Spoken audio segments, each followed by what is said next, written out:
नमस्कार, आप देख रहे हैं ईटी नाउ स्वदेश। आपके साथ मैं हूं अनुया यादव और मेड इन इंडिया के इस खास एपिसोड में आपकी मुलाकात एक ऐसे मेहमान से कराने वाले हैं जो फैशन इंडस्ट्री का एक जाना माना नाम है। 2.5 दशक से भी ज्यादा का लंबा सफर उनका रहा है और उनके कपड़ों को पसंद करने वालों की कोई कमी नहीं है। जब भी उनकी नई कलेक्शन आती है तो बड़ी तादाद में लोग उस कलेक्शन को खरीदने के लिए भी पहुंच जाते हैं। मेरे साथ रीना ढाका मौजूद हैं। Reena ma'am, thank you so much, आपने कीमती समय निकाला हमसे इस बातचीत के लिए। Thank you for having me on the show. मेरे लिए भी बहुत बड़ी बात है। Thank you. रीना मैम, सबसे पहले आपसे यही समझना चाहूंगी कि 2.5 दशक से भी लंबा का आपका सफर रहा है, मोर देन 2.5 डेकेड्स। आपको फैशन क्रूसेडर कहा जाता है। अपनी इस जर्नी के बारे में अगर हमें आप बता सके कि कैसे आपकी जो पूरी की पूरी ये डिजाइन लाइफ रही है, काम के सिलसिले में भी और पर्सनल सिलसिले में भी। तो जब मैं फैशन में आई थी, एक्चुअली मैं हमारे उस टाइम में +2 शुरू ही हुआ था स्कूल्स में। So really after class 10th में एक फैशन स्कूल में आ गई और graduation I did by correspondence. तो I had a early birds advantage, let's just say. और वे उस वक्त हमारे यहाँ कोई इंडस्ट्री नहीं थी, फैशन कुछ था ही नहीं इंडिया में। जो और वर्ल्ड में भी मैंने देखा कि सॉरी वर्ल्ड में भी मैंने देखा कि जो उस टाइम था हाई स्ट्रीट थे। तो हाई स्ट्रीट में भी डिजाइनर का कॉन्सेप्ट कम था। शनेल जैसे माने जानी एक ब्रांड थे इंटरनेशनली, और डिपार्टमेंटल स्टोर्स थे। तो उस वक्त जब मैं आई थी इंडिया में, रोहित खोसला जी थे और उनकी एक छोटे से वर्कशॉप में मैंने टेलर के साथ अपना फर्स्ट कलेक्शन बनाया। और धीरे धीरे 5-6 हम कुछ डिजाइनर्स थे, और चलते चलते कहीं हमने बैठते बैठते एक FDCI भी फॉर्म कर लिया, fashion designers council of India, जो आप जानते हैं एक बहुत बड़ी प्रोमिनेंट बॉडी है आज। और उसकी अम्ब्रेला में थाउजेंड्स ऑफ डिजाइनर्स हैं, और उसकी व्यूअरशिप और एक कैलेंडर बन गया है आज वर्ल्ड का, जिसमें इंडिया एक फैशन एस्टैब्लिश्ड डेस्टिनेशन बन गया है। तो उस वक्त जो एक बहुत अच्छा टाइम था मेरे लिए, क्रिएटिविटी के लिए। एक तो कॉन्सेप्ट ऑफ मनी ही नहीं था, हम सब एक कलेक्शन से दूसरे कलेक्शन में ही जिंदा रहते थे। दूरदर्शन होता था उस टाइम, एंड आई रिमेम्बर मेरा एक लाइव शो था 1995 में। क्या उसको करने में क्या हमने मेहनत करी, और how we saw it through and the dedication. There was no concept कि 6 महीने लग गए एक शो को बनाने में, चलाओ बस। that is all that mattered, to run the show, to have a brilliant show. धीरे धीरे press came into our lives, media came in. I saw all that, happen in front of me. And this is really what I have seen. My eyes have seen it all, but क्या बताऊं, बहुत बड़ी सारी कहानियां हैं मेरे पास। तब के जो मॉडल्स हैं, आप जानते हैं आज के सबसे बड़े आपके बॉलीवुड के मूवी स्टार्स हैं। इनफैक्ट जो आपकी करंट बॉलीवुड है, वो हमारी उस वक्त की मॉडलिंग इंडस्ट्री थी। बिल्कुल। रीना जी, देखिए, जब आप इस सेक्टर में आपने कदम रखा, ये उस समय फैशन डिज़ाइनिंग को बहुत ज़्यादा महत्व नहीं दिया जाता था। एक प्रोफेशनल करियर के तौर पर बहुत सारे लोग उसे नहीं चुनते थे। क्या कहीं ना कहीं मन में ये डर रहता था या पेरेंट्स की तरफ से कोई हिचकिचाहट थी कि तुम इंजीनियरिंग या डॉक्टर की पढ़ाई ना कर कर कुछ ऐसा करने जा रही हो? आपका सवाल सो रेलेवेंट है, खासकर मेरी लाइफ में। मेरे पेरेंट्स ने मुझे मतलब मेरे को ब्रेन वॉश कर दिया था to become an IAS officer. So much so उसका ये फायदा रहा है कि I'm a person who likes watching news. I like reading papers. I like reading editorials. I'm aware of my current times. और पर fashion was not considered a profession, था ही नहीं कोई। और लोग इसको इक्विवेलेंट टू टेलरिंग या even modelling, I remember I got a lot of offers when I was younger as a model.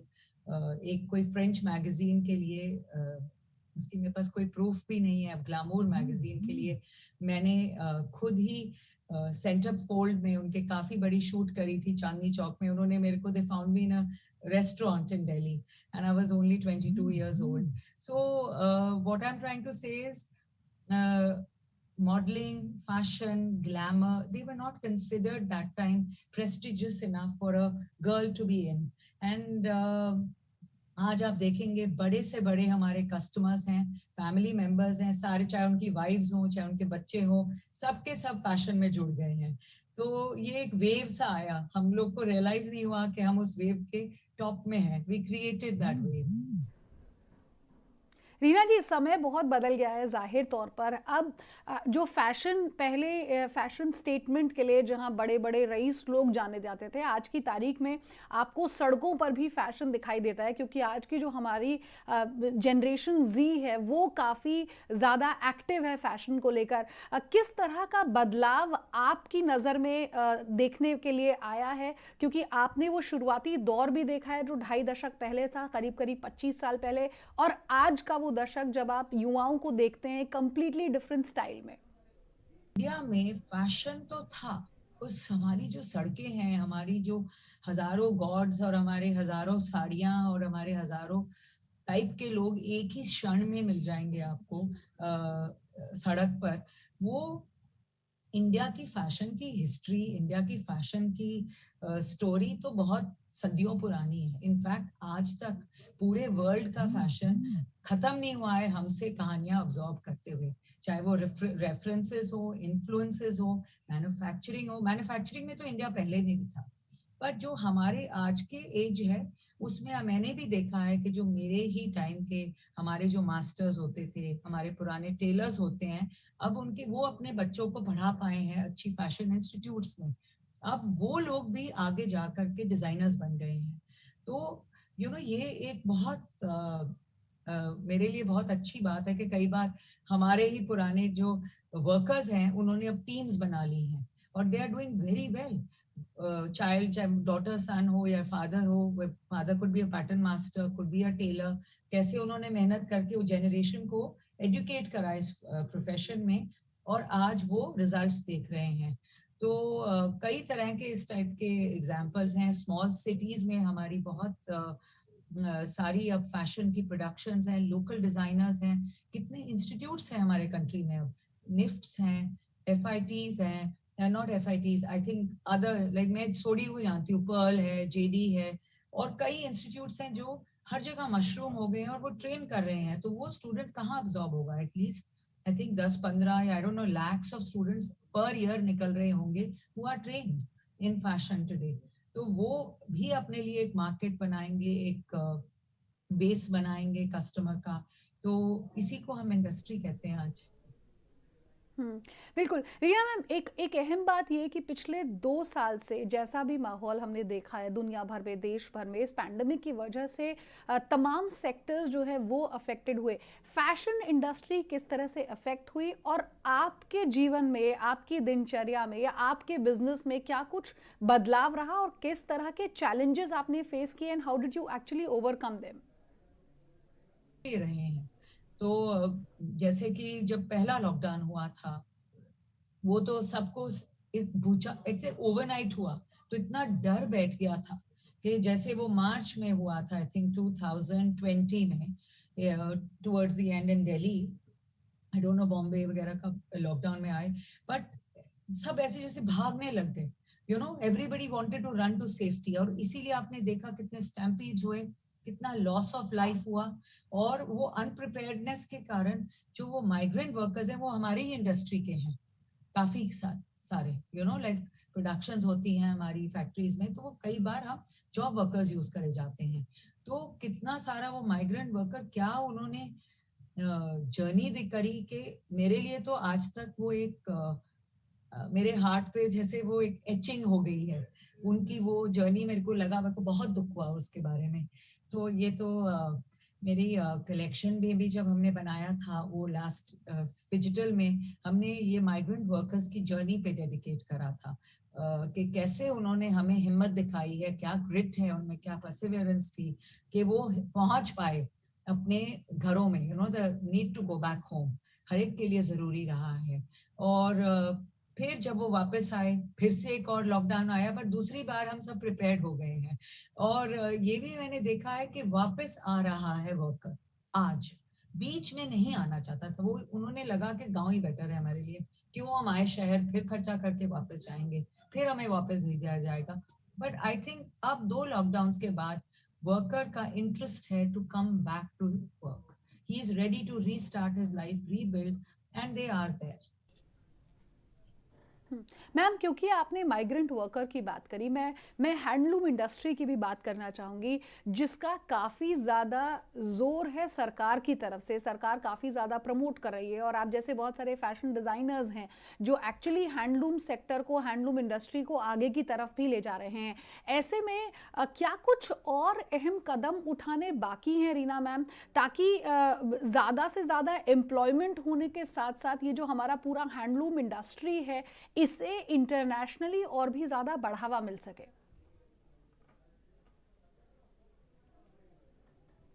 मैं लखनऊ जाऊंगी to do a fashion show purely on khadi, और हमने खादी भी, खादी ग्राम दिल्ली से लिया है. गाजियाबाद की जो गवर्नमेंट है, ओडीओपी की जो गवर्नमेंट है, नवनीत सहगल जी, ये सब मतलब बहुत बिहाइंड द सीन्स हैं, बट बहुत काम कर रहे हैं.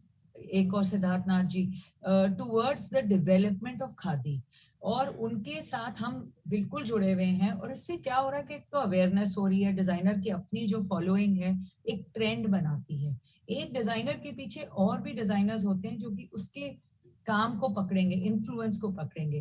पर जो फाइनल गोल मेरे हिसाब से है, जब हमारा यूथ, इंडिया का जो यूथ है, वो खादी पहनने के लिए एक सेंस ऑफ प्राइड और अचीवमेंट समझेगा. वो समझेगा जैसे, oh I am wearing a diamond ring और I am wearing a Chanel bag. वो बोलेगा I am wearing khadi with pride, you know. तो वो डिस्टिंक्शन और वो level of obsessive attraction of khadi हमें वापस लाना है. और ये मैं चाहती हूँ कि खादी हो, हैंडलूम हो, इसकी इसको पुराने टाइप के लोग समझ जाएंगे. 1% ऑफ कस्टमर भी अंडरस्टैंड करता है, 1% ऑफ डिजाइनर बड़ा इसको परस्यू कर रहा है और इसकी डेवलपमेंट में बहुत इन्वॉल्व है. पर ये रीजनल है. अब देखिए, अब कितने रीजन्स में, कुछ बहुत सुंदर रीजन्स है, चंदेरी है, सुपर ट्रेंड है, हर जगह बन रही है, यू नो. बंगाल के टेक्सटाइल्स हैं, बहुत पहने जा रहे हैं. South India saris very good. But कई सेक्टर्स हैं जो बिल्कुल हिट है.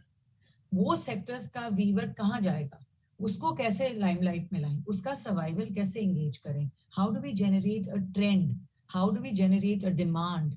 So that I feel is the bigger question, wherein the many areas, many designs and many matchings need to be looked into, and slowly over a very long, what you say, dedicated period of time, ये काम हो जाएगा. ये possible है. Influencers हैं आजकल, models हैं, actors हैं, they need to help us out here.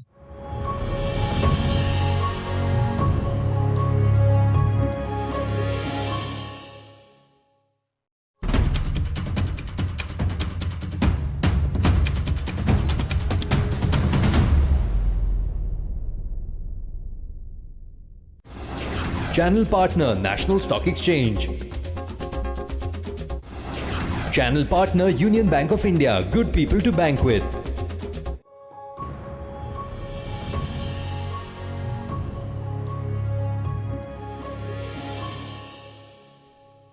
Reena ma'am, क्या आपको लगता है कि जो, क्योंकि आपने यहाँ हैंडलूम इंडस्ट्री की बात की, कैसे इसे ट्रेंड में लाने की ज़रूरत है या फिर इसकी डिमांड और ज़्यादा क्रिएट करने की ज़रूरत है, क्या आपको लगता है कि आज का जो कस्टमर है, बायर है, उसका तरीका शॉपिंग का बदल गया है? एक तरफ शायद एक समय पर ऐसे गारमेंट्स खरीदे जाते थे जिन्हें शायद कोई भी एक बार पहनकर शायद दूसरी बार नहीं पहनता था, लेकिन आज का बायर स्मार्ट बायर है and believes in reusing the product that he is buying.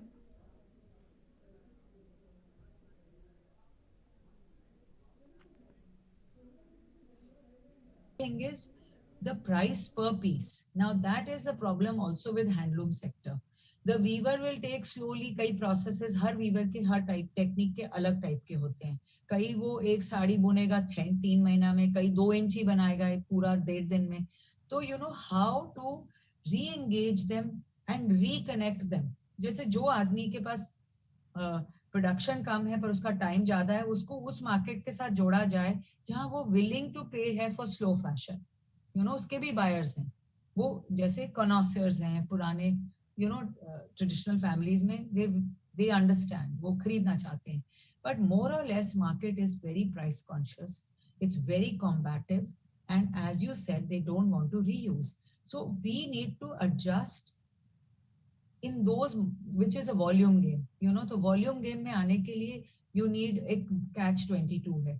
जब हम खादी और ये बनाते हैं, ये कंसिस्टेंसी नहीं आती है. एक थान में छोटी प्रोडक्शन होती है, दूसरा थान की मैचिंग में इशू आ सकता है. So you know how to sell them with their differences as an advantage to a current market, which is more demanding, which wants fast fashion, which wants great pricing, super value for money, reusability factor. तो ये सब recreate करने के लिए design teams, production teams, technical people के साथ जुड़ना बहुत जरूरी है. मैम, आपने वन डिस्ट्रिक्ट वन प्रोडक्ट की बात की. एग्रीकल्चर के बाद ये हैंडलूम इंडस्ट्री वो इंडस्ट्री है जो रूरल क्षेत्र में, गांव देहात में सबसे ज़्यादा रोज़गार पैदा करती है. उत्तर प्रदेश लेकर आया one district one product scheme. क्या आपको लगता है कि ये एक राज्य है, सबसे बड़ा राज्यों में से एक गिना जाता है, जिसने इस पहल की शुरुआत की है, और बाकी राज्यों को भी आगे आकर इस तरह की स्कीम्स लानी चाहिए ताकि उनका जो हैंडलूम सेक्टर है या उनके जो छोटे वीवर्स हैं उन्हें एम्प्लॉयमेंट में फायदा हो, रोजगार ज्यादा मिले और देश तरक्की करे इसी दिशा में? साल से मैं थोड़ा बहुत जुड़ी हुई हूँ, और मैंने उन्नाव भी देखा है. वो मेरे को एक डिस्ट्रिक्ट दी गई थी और मैंने काफी एंड टू एंड देखा है, और देखा किस टाइप का वर्कर है, क्योंकि वहाँ आरी और जरदोजी का काम ज्यादा करते हैं, पर वहाँ चिकन का भी करते हैं, उनका वीविंग का भी है. अब ये लोग सेंटर्स बना रहे हैं वहां पर, जहाँ वो एक कोऑपरेटिव सा बनाएंगे, तो उनके पास एक जगह बन जाएगी ओपी के जरिए, जहां पर मैं, आप और कोई भी आपका व्यूअर जा करके एक ही स्लो फैशन का प्रोडक्ट अपने लिए बनवा सकता है या ऑर्डर कर सकता है. उनकी एक दुकान सी बन जाएगी, और you going directly to the source. There is no middle man here. So the understanding and the training is also to be, दोनों तरफ की भागीदारी होनी चाहिए. एक तरफ सरकार अगर कर रही है, तो दूसरी तरफ जो बेनिफिशियरी है, जो विलेज का वर्कर्स हैं, उन लोग को भी थोड़ा कंप्लाई करना पड़ता है. कई बार वो लोग एक आउटसाइडर को देख के अपनी कॉस्ट बदल देते हैं, which they shouldn't do. They should keep it level, I feel, because everybody जो आएगा इतनी दूर, वो रिसर्च करके आएगा अपनी. तो because also वो सोचते हैं one shot deal है, and I personally feel work will come to your doors with these schemes, and that is a wonderful thing about these OTOPs, that they will take it to the, चाहे वो ceramics हो, चाहे वो उनका, I think they have a lot of leather industry in UP. उनकी stone carving की industry है, उनकी वुड की कार्विंग की इंडस्ट्री है, कितना उनके यहाँ पर क्राफ्ट है, इट्स अनरियल. बनारस है, वहां पर बरेली है, सो इट्स अनएंडिंग. ये खत्म ही नहीं होगा. मैं बता रही हूँ, एक जन्म में नहीं कोई एक आदमी खत्म कर सकता है यूपी का क्राफ्ट. तो I really agree with you कि ODOP की जैसी स्कीम्स आनी चाहिए और स्टेट्स में, पर एजुकेशन बहुत जरूरी है ऑफ द एंड रिजल्ट. जो आपका वहाँ का वर्कर है, जो आपका वहाँ पार्टनर है, उसको भी समझ आनी चाहिए that he is going into a competitive world and he needs to comply, and अपने आप को कैसे अपडेटेड रखे. तो उनकी ट्रेनिंग, चाहे उनको इंटरनेट ला के दो, वाईफाई ला के दो, कि वो अपलोड करें उस सेंटर के थ्रू, वो सब अदर. यानी कि चैलेंजेस होंगे ज़रूर बहुत सारे, लेकिन उनसे पार पाकर ही देश को तरक्की की राह पर ले जाया जा सकता है. रीना मैम, क्योंकि आप हमारे साथ हैं, अब फेस्टिव सीज़न आने वाला है, या यूं कहें कि हम फेस्टिव सीज़न में ऑलरेडी हैं, शादियों का समय आने वाला है. बहुत सारे लोग अपने डिज़ाइनर वेयर्स को अगर रीयूज़ करना चाहें, रीवेयर करना चाहें, तो कोई ख़ास टिप आप उनको देना चाहेंगी इस फेस्टिव सीज़न में, इस वेडिंग सीज़न में?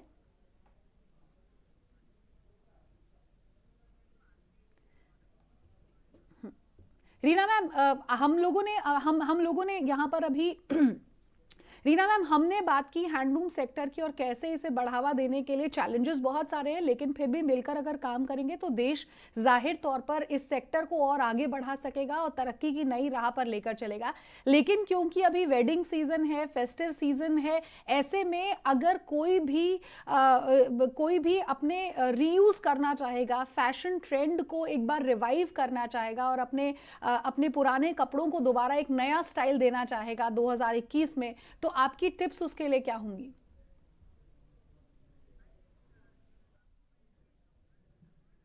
रीफैशन। रीफैशन का मतलब है कि पुराना फैशन को री बना दो, नया बना दो। तो most designers I know are doing it also, but अगर नहीं भी हो, आई थिंक ये अब 1% of market is very aware कि अपना पुराना निकाला हुआ स्टफ को क्यों वेस्ट करोगे, इट इज ऑल्सो क्राफ्ट। थोड़ा बहुत कंबाइन करके रीवेयर कर लो। ट्रेंड्स बदलते हैं, स्लीव्स के, ब्लाउजेस के, सलवार्स के, कमीज लेंथ के, बट क्लासिक हमेशा क्लासिक रहेगा। बट क्योंकि वेडिंग सीजन आ रहा है और हम क्राफ्ट की बात कर रहे हैं और हम मेड इन इंडिया की बात कर रहे हैं, मेरी रियली ये रिक्वेस्ट रहेगी कि हम सब अपने ट्रेडिशनल वीव्स को एक बार तो पहने। हर फंक्शन, हर बड़ी शादी में 4-5 फंक्शंस होते हैं, एक दिन निकालें कि हम वोवन साड़ी पहने, या आदमी लोग अपने वोवन कुर्ते पहने, खादी के पहनो। कितने सुंदर कपड़े बनते हैं इनके, और इसका benefit not just on your skin है, क्योंकि हैंड फील है। कितने प्यार से किसी ने, बुनकर ने बैठ के सालों साल, महीना महीना बैठकर, कई बार सालों में भी एक चीज बनाई है, एंड आपके the good fortune will pass on to you. So I really want people के डिजाइनर ब्लाउजेस पहन लो, अपने साथ अपने ट्रेंड्स को वैसे मिक्स कर लो, but don't ignore the weaver, don't ignore our craftsman, and जरूर एक वोवन साड़ी लो, चाहे कहीं से भी, स्टेट से लो, उनके एम्पोरियम से लो, उनके इतने बाजार्स हैं, ऑनलाइन मार्केट्स हैं, ट्राइब्स इंडिया है, वो भी बहुत अच्छा ट्राइबल का प्रोडक्ट बेच रहे हैं, and combine it with our product, combine it with our designer wear. That would be my request as a refashion. Ma'am, एक और चीज़, ये माइंडफुल शॉपिंग की अगर हम बात करें तो क्या आपको लगता है कि आज का जो बायर है वो सेंसिबल शॉपिंग करता है? एक ऐसा गारमेंट प्रेफर करता है ख़रीदना जो कि लंबे समय तक चले, बहुत जल्दी जल्दी ऐसा ना हो कि वो आउट ऑफ फैशन हो गया है या फिर आउट ऑफ यूज़ हो गया है? Long lasting garment is the new trend you think is in India?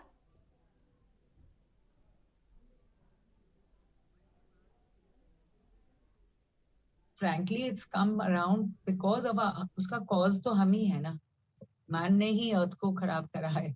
तो उनमें एक सेंस ऑफ सस्टेनेबल अर्थ के लिए बहुत ज्यादा अवेयरनेस हो गई है अब। People want to know the story behind everything, तो एक हद तक वो उसके लिए थोड़ा एक्स्ट्रा भी स्पेंड करेंगे। बट हमारा कंट्री एक्चुअल में थोड़ा बड़ा है, मासी है, और हो सकता है हर आदमी ये बात ना समझे, प्राइस सेंसिटिव इशू भी है। तो खादी है, हमारे जितने भी इंडियन हैंडलूम सेक्टर है, वो 100% ऑर्गेनिक है, सस्टेनेबल है। उससे ज्यादा कुछ सस्टेनेबल होगा ही नहीं। और another model of sustainability is also कि पुरानी चीजें पहनो, जो आप कह रही हैं, रीफैशन करो। सो I would think that the current world is still hurting from the losses of COVID, and हमारे जो lessons हैं उनमें से एक ये भी है कि sustainable रहना बहुत जरूरी है हम सबके लिए। मैम, एक और अहम सवाल ये कि कोई फैशनेबल कैसे रह सकता है? कंफर्ट, पहले कहा जाता था कि जिन चीज़ों में, जिन कपड़ों में आप कंफर्टेबल हैं या जिन चीज़ों के इस्तेमाल से आप कंफर्टेबल हैं, उसी को आप फैशन मान लीजिए। लेकिन परिभाषा बदली है पिछले कुछ सालों में। आपके हिसाब से फैशन क्या है और किसी भी शख्स के लिए फैशनेबल होने के आखिर मायने क्या है और किन बातों को वो ध्यान में रखें? फैशनेबल तो सब कुछ है, इट्स एन एटीट्यूड। फैशन क्या है? एक पीरियड को भी फैशन बोल सकते हैं। आप देखेंगे 60s में सबने वो ऊंचे जूड़े पहने, छोटे छोटे ब्लाउज पहने, एक टाइप की टाइट साड़ी पहनी। 70s में बेल बॉटम्स, हिप हेयर, बड़ी ग्लासेस, ग्रूवी लुक। 80s में डेविड बावी, पॉकी हेयर। 90s में एक और टाइप का। 90s में आप सोचो प्रिंसेस डायना, पफ स्लीव, जो एक ट्रेंड अब बड़ा चल रहा है। सो एक fashion, on the other hand, is also watching a woman on the street, mismatched in her simplicity, in a very old washed sari, mismatched blouse, pajama on her feet, sandal, कई बार उन्होंने सिर में कुछ पकड़ा होता है, बच्चा होता है साथ में। तो फैशन कई कुछ भी हो सकता है, वो भी बहुत फैशनेबल है। कई बार मैंने अपनी वर्कर्स को भी देखा है बड़ी बड़ी फैक्ट्रीज में, कैसे वो सिंदूर पहनती हैं कलर के साथ। तो it's a kind of celebrating your own self. बिल्कुल, शुक्रिया रीना मैम, आपने कीमती समय हमें दिया, बहुत सारी बातें आपसे हुई यहाँ पर, फिर चाहे हैंडलूम सेक्टर को बढ़ावा देने की बात हो या फिर जो यंग इंडस्ट्री में आने वाले जो नए डिज़ाइनर्स हैं उनको आपने जिस तरह की सलाह दी, इन सब चीज़ों के लिए आपका बहुत बहुत शुक्रिया। और आगे के आपके जो भी फ्यूचर एंडेवर्स हैं उन सब के लिए आपको हमारी पूरी ही टीम की तरफ से शुभकामनाएं। तो मेड इन इंडिया के आज के इस एपिसोड में बस इतना ही, दीजिए इजाजत। ईटी नाउ स्वदेश पर खबरों का सिलसिला लगातार जारी है। नमस्कार।